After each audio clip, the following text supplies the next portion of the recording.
Housing cooperative ಸೊಸೈಟಿಯ ಅಭಿವೃದ್ಧಿಗಾಗಿ ಚುನಾವಣೆಯಲ್ಲಿ ಆಯ್ಕೆಯಾದ ನೂತನ ತಂಡವು ಪ್ರಾಮಾಣಿಕವಾಗಿ ಕೆಲಸ ಮಾಡುತ್ತದೆ ಎಂದು ನಿರ್ದೇಶಕ ಎಸ್.ಕೆ. ಮರಿಯಪ್ಪ ಹೇಳಿದರು. ಇಂದು ಸುದ್ದಿಗೋಷ್ಠಿಯಲ್ಲಿ ಮಾತನಾಡಿದ ಅವರು, ಹೌಸಿಂಗ್ ಕೋಆಪರೇಟಿವ್ ಸೊಸೈಟಿಗೆ ತನ್ನದೇ ಆದ ಇತಿಹಾಸವಿದೆ. 1924ರಲ್ಲಿ ಇದು ಆರಂಭವಾಯಿತು. ಆ ಹಿರಿಯರ ತಂಡದಲ್ಲಿ ನಾನು ಸೇರಿದಂತೆ ಹಲವರಿದ್ದೆವು.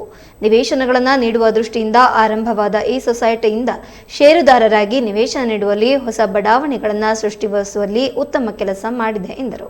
ಇನ್ನು ಗಾಂಧಿನಗರ, ರಾಜೇಂದ್ರ ನಗರ, ಇಂದಿರಾ ನಗರ ಸೇರಿದಂತೆ ಅನೇಕ ನೂತನ ಬಡಾವಣೆಗಳನ್ನು ಮಾಡಿದ್ದೆವು. ಆಗ ಕೇವಲ 50,000ಕ್ಕಿಂತ ಕಡಿಮೆ ಹಣಕ್ಕೆ ನಿವೇಶನ ನೀಡುತ್ತಿದ್ದೆವು. ಒತ್ತುವರಿ ತಪ್ಪಿಸಲು ಉಳಿದ ಜಾಗಗಳನ್ನು ಹರಾಜು ಕೂಡ ಮಾಡಿದ್ದೆವು. ಈ ಹರಾಜಿನಿಂದ 2.75 ಕೋಟಿ ರೂಪಾಯಿ ಬಂದಿದ್ದು, ಅದರಲ್ಲಿ 75 ಲಕ್ಷ ರೂಪಾಯಿ ತೆರಿಗೆಯನ್ನ ಕಟ್ಟಿದ್ದೇವೆ. ಈ ಹಣದಲ್ಲಿ ಒಂದು ಫ್ಲಾಟ್ ನಿರ್ಮಾಣ ಮಾಡಬೇಕಾಗಿದೆ. ಇನ್ನು 6 ತಿಂಗಳಲ್ಲಿ ಇದನ್ನು ಮುಗಿಸುತ್ತೇವೆ ಎಂದರು.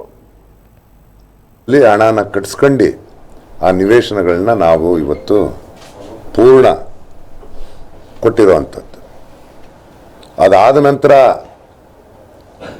ಹೌಸಿಂಗ್ ಕೋಆಪರೇಟಿವ್ ಸೊಸೈಟಿಯಲ್ಲಿ ಸಣ್ಣ ಪುಟ್ಟ ಸೈಟ್ಗಳಿದ್ದು, ಕ್ವಾಚೆ ಸೈಟ್ಗಳು ಅಂಥವು ಇದ್ದಂಥ ಸಂದರ್ಭದಲ್ಲಿ ಅವುಗಳನ್ನ ನಾವು ಇನ್ನೂ ಒತ್ತುವರಿ ಮಾಡ್ತಾರೆ ಅನ್ನೋ ದೃಷ್ಟಿಯಿಂದ ನಾವು ಅದನ್ನು ಹರಾಜು ಹಾಕಿದ್ದು ತಮಗೆಲ್ಲ ಗೊತ್ತಿರೋಂಥ ವಿಚಾರ. ಯಾರು ಈಗಲೂ ಒತ್ತುವರಿ ಮಾಡಿದಂಥವ್ರನ್ನ ನಾವು ತೆರವು ಮಾಡಿಸಿ ಅವರಿಗೆಲ್ಲ ಜಾಗಗಳನ್ನ ನಮ್ಮಲ್ಲಿ ಯಾರು ಹರಾಜಕ್ಕೆ ಹೋಗಿದ್ರು ಅದನ್ನು ಮಾಡಿಕೊಟ್ಟಿದ್ದೀವಿ. ಈಗ